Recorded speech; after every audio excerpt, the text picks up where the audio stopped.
Hello, I'm the Media Wiz, because one art form wasn't enough. Today we're going to be talking about one of the many shows that Nickelodeon did dirty. And believe me, there's a lot of those. But today's subject has always fascinated me for some reason. The show in question is Making Fiends. I briefly reviewed this show years ago when I did my Nicktoons network review, but since then I've looked into the show's creator, the history that led to the series being made, and what exactly happened since the show's abrupt ending. So let's start with the beginning. It all started with the series creator, Amy Winfrey. Long before creating the series, she was an animator on South Park's first 3 seasons and theatrical movie. According to Amy, she's a huge animal lover and she really enjoyed sketching animals and exotic creatures, which seemed to have inspired a lot of the monster designs that would be featured prominently in her work. Not just in this show, but the web cartoons she did before Making Fiends like Muffin Films and Big Bunny. Around the year of 2003, Amy created a website to host her new Flash animated web series, Making Fiends. Jump forward a year later in 2004, Nickelodeon called her up asking if she'd be interested in turning her web cartoon into a Nick-produced TV show. Because you see, this was at a time when a web cartoon getting turned into a TV show actually meant something. Nowadays, it seems like web cartoons do pretty well on their own without any kind of big TV studio interference. But at the time, the daughter of a Nick higher-up loved the web series, leading to them asking Amy if she'd be interested in working with them. Along with turning the videos into a proper Nick cartoon, they also asked if they could license the original web series and put them on their website, Turbo Nick. Now on Turbo Nick at nick.com/turbo. Make your own video mashups. Here's how it works. You pick clips from your favorite Nick shows. There are tons to choose from. And you put them together in any order you want. Then add graphics, mix in your favorite tunes, and more. And you've got a totally original video mashup created by you. Start mashing now on Turbo Nick. Apparently Nick really did believe in the series, as the original Making Fiends videos were a big hit on Turbo Nick, and they even made a commercial to promote the series with Chris Hardwick, because he was on Back at the Barnyard at the time. Yeah, I know, I almost forgot that existed too. You liked it on Turbo, Nick. You told us. We heard you. So now we're bringing it to your TV. So what exactly is Making Fiends about? Well, I'll let the intro explain.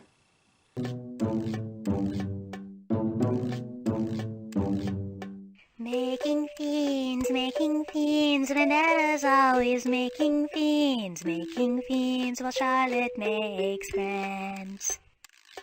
Effective, a bit short, but pretty much sums up what the cartoon's about in a quick, catchy way.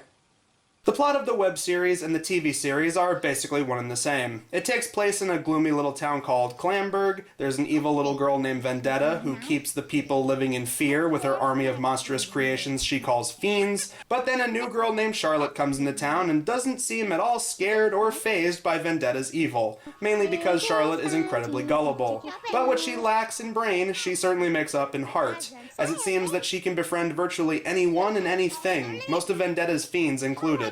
So from there, Vendetta seeks to destroy Charlotte once and for all, but most of her plans backfire due to Charlotte's good nature or her own hubris. One of the recurring elements is the school they both attend. Like the rest of the town, the students, and even their teacher Mr. Milk, are deathly afraid of Vendetta, often letting her call the shots and declare what they learn, when they have recess, and even what's on their lunch menu.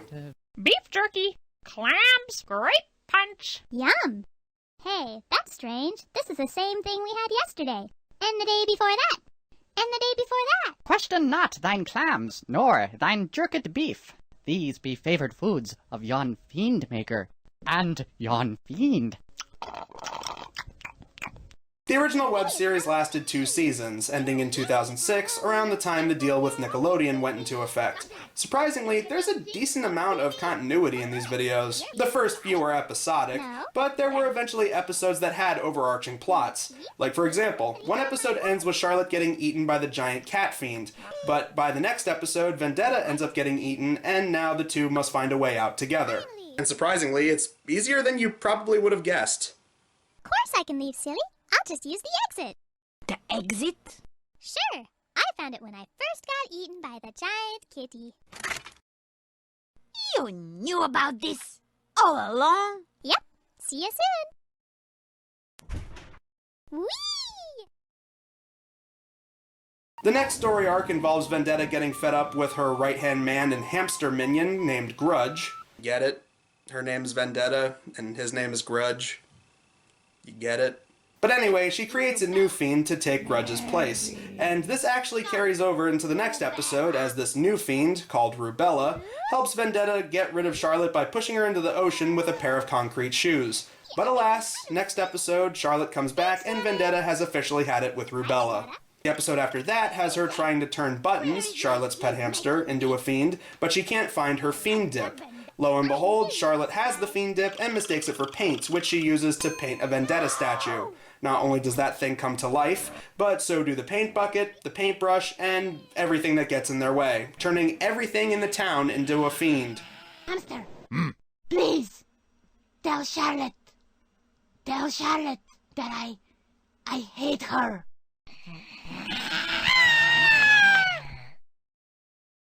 Do you like my boat? It's made of pine! Anchors away! Goodbye, Janet! So this ending carries over into the last episode of the web series, with the town now looking for new land and Vendetta trying to kick Charlotte overboard. Honestly, this could have been a good setup for a third season for the web series, but like I mentioned earlier, the TV series was then going into production, meaning the web series was basically over. As a result, in the wake of the web cartoon's popularity, they did make DVDs that people could buy on the Making Fiends website. This came with 10 episodes from the web series, as well as tons of bonus material like audio commentaries and behind-the-scenes featurettes. People could watch the old Making Fiends videos on Turbo Nick, but an actual Nickelodeon-produced Making Fiends TV show was in the works for about a year, and after a year of production, it finally hit television in 2008.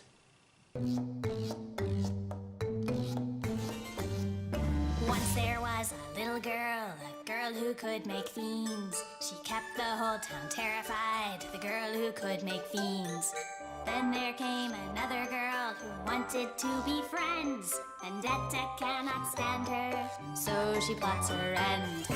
Making fiends, Vendetta's always making fiends while Charlotte makes friends. Much like the original web cartoon, they perfectly explained the story in just a very short, yet catchy, amount of time. And they also expanded upon it. In fact, I actually like the TV theme better than the original theme.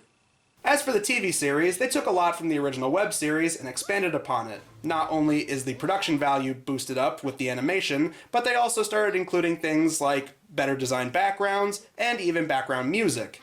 The same goes for a lot of the plots. The first episode combines elements from the first 2 web shorts, showing us Charlotte's first day at school and Vendetta's immediate disdain for her, and then mixing in elements of the show and tell episode for that episode's ending. They also redid certain episodes like Vegetables and the Shrinking Slug, but it seems like they mostly wanted to focus on new episodes and stories. What I like here is how they expanded and included more with the side characters, and even new ones they made up for the show, like Vendetta and Charlotte's guardians. Charlotte is living with her grandmother, since her parents are, as she puts it, up there. Were they eaten by bears? Hee hee! No, silly. They're living on a space station. Right, a space station. They're astronauts. I'm sure they'll be back from their mission very soon with lots of stories to tell. And Vendetta's parents are now tiny and live in a cage. We can only assume Vendetta did this to them so she could have power over her own parents. And yet, despite her being horrible to them, treating them like pets and only feeding them one single bean every now and again, they seem to prefer their horrible daughter after being forced to stay with Charlotte for a certain amount of time. And likewise, Charlotte's grandmother doesn't seem at all fazed by Vendetta's evil, even after being kidnapped and held for ransom, forcing Vendetta's hand and just giving her back to Charlotte and saving her parents by the end of the episode. Here is your bean. Oh, thank you, Vendetta. We love you, Vendetta.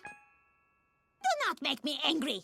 But we also get to see some of their classmates, examples including Marvin, a boy who Vendetta once put in charge of her evil because she decided to take the day off. My dome!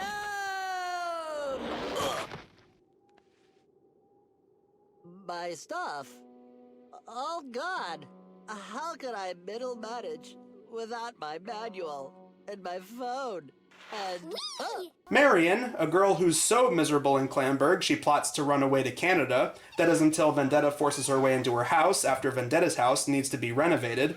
From there, Vendetta pretends to be Marion's friend just because it upset Charlotte, and just as it seemed Marion was starting to enjoy having Vendetta around, she leaves poor Marion in the dust. You're leaving? My house is free of termites. Why would I stay? Because we're friends? We are not friends. We are never to be friends. You are stupider than stupid Charlotte. And even Mr. Milk gets an episode. Vendetta gives him a toupee, which turns out to be a fiend, but it helps boost his confidence, and it seems like his life may finally start going in the way he wants it to go. But of course, it always comes with a price. What do I have to do? Just one little thing. One little thing? Destroy Charlotte!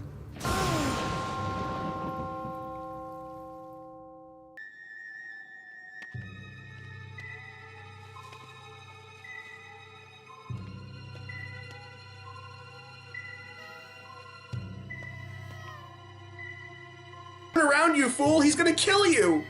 Oh, of course he doesn't do that. He throws the toupee into the ocean instead. He may have ruined his chances at a better life, but at least he did the right thing. Another interesting thing here are the mock commercial segments, showing off the fine local establishments in Clamburg, like onion stands, decrepit shop buildings, pet stores for giant pets that end up eating their owners, and even a travel ad that discourages people from coming to the town. Clamburg is conveniently located between the towns of Moulding and Tinspit. Yes! Go to those towns instead. Tinspit has miniature golf. Stay away from Clamburg.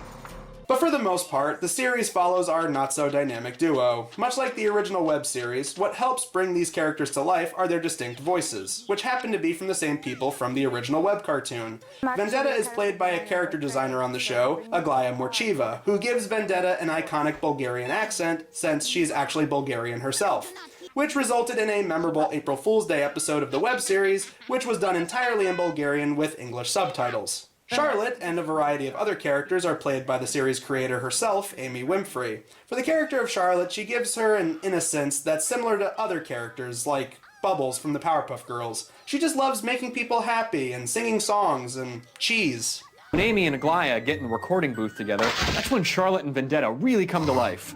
We're gonna run the page. Aglaya, you start. Yes! Everyone must obey the triangle of tastiness. But what about vegetables? Pah! What about them? They should be on the menu, too. Another reoccurring voice actor is Amy Winfrey's husband, Peter Merriman, who does a lot of additional male voices, like for Grudge and Mr. Milk, just to name a few. Another thing to carry over is Amy's love of music. Every single episode has a song in it, and it reminds me of the throwaway Pinkie Pie songs from MLP's first season. Pretty, pretty, pretty town full of pretty things. A pretty, pretty, pretty town full of birds that sing. Woo! And super cute puppies that travel in packs. Multiple places where I can buy snacks. Fun things to play on, fun people to meet. There's not a place that I'd rather be. And I've made a friend that's the best thing of all. So far, everything seems perfectly fine, so what exactly happened? Well, here's where things start to go bad for this show. You want to know how many episodes they made? 6. 6 episodes with 18 segments total. So that's roughly 3 segments per episode. Just when I thought it was ridiculous how many shows Nick ended early, the lifespan of these things keep getting shorter and shorter. Well, I guess we should have seen the warning signs coming. Despite them advertising the show all over the place and the success it had on Turbo Nick, the series was dumped onto Nicktoon's network at the last minute, so it was never really given a fair chance. I already kind of talked about this with my old Nicktoons Network review, but the reason I liked Nicktoons Network was because it was a place where it seemed all the shows that Nick wasn't showing that much love to were actually getting some proper representation, as well as some other shows that were kind of hidden gems, like this one, for example. But the more time goes by, it dawned on me. Nicktoons Network was a graveyard where they could basically bury any of the shows that weren't making the big bucks, like SpongeBob or iCarly or Fairly Odd Parents. Even the last episode is pretty jarring. I mean, it's a good episode, but it's baffling that it's the last one. Vendetta makes a horse-like fiend to destroy Charlotte, but Charlotte ends up taming it. while it still manages to destroy the entire town, resulting in Vendetta having to create a giant bird fiend that swoops in and flies the horse fiend far, far away. Thank you for saving us, Vendetta. Yes, I'm glad that you helped. Leave me alone, or I will call my fiend back.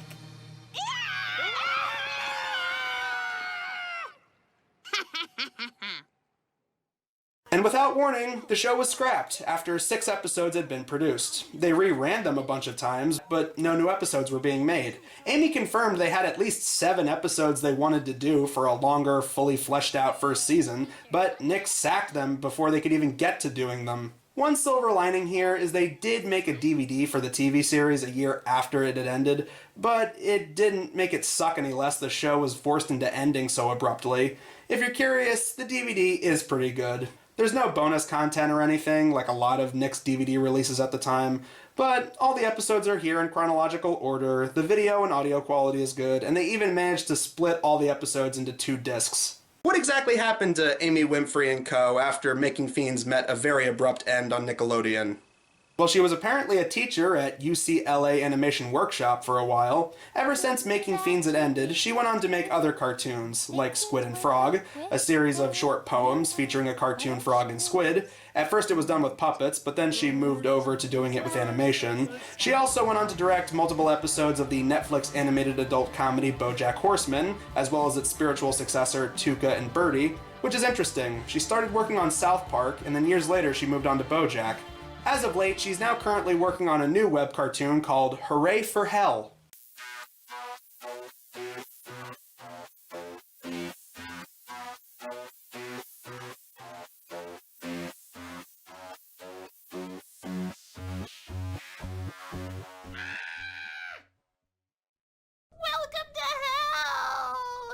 What is it with these web cartoons, as they're called, having to rely on hell and demons and devils as of late? It's almost as redundant as nerdy guys having to use guns in their internet reviews. And why am I wearing this shirt? I hate Halloween! It seems Making Fiends has never been far from Amy's mind in the past few years, as she's done several parody animations or April Fool's Day episodes on her YouTube channel, like Making Friends in 2012, La la la la la la la. Charlotte, Charlotte, Charlotte, Charlotte, Charlotte. Would you like to play miniature golf? I'm busy. I will let you win. No, go away. and Baking Beans in 2015. Whee! Whee! Whee! Enough! I have something special for you. Ooh, beans! Thanks, Vendetta! Bean, bean, bean, bean, bean, bean, bean, bean. And funny enough, she actually threw some shade at Nickelodeon just a short while ago on Twitter. Can't say I blame her, considering how much Nickelodeon screwed Making Fiends over. She does say she had a good time at the studio, and they did show her a lot of support, but she still managed to call them out for putting her on their wall of creators despite only airing 6 episodes, as well as grilling Nick's business model of keeping legacy cartoons on for so long without giving any new creators a chance, and even throwing in a jab about how they wanted to reboot a show like Ren and Stimpy despite a well-documented list of controversies surrounding its creator, John Kay. So overall, it was a quirky, fun little show that Nickelodeon just royally screwed over, like a lot of the other names they had over the years. We can be sad about it ending abruptly, but I think it'd be better that we just be glad that it happened at all. A web cartoon and a TV show with a unique look, interesting style of humor, colorful cast of characters, and a legacy that's right at home with some of the other Nick shows that were sadly pushed to the side. We may never really figure out why Nick ended it so abruptly and never gave it any kind of life on its main network, but let's just be glad with what they did and be happy Amy Winfrey has kept Making Fiends alive by engaging with her fans and look forward to what she has coming in the future. Why don't you pretend to be dead? Okay. So, that does it for Making Fiends, but Halloween is still in a couple of days and I have something very special planned for that. I don't want to say what exactly it is, but I will say that it is a particularly bad movie that one of my fellow reviewers requested me to do. So I'm up for the challenge. But until then, I'm the Media Wiz, because one art form wasn't enough.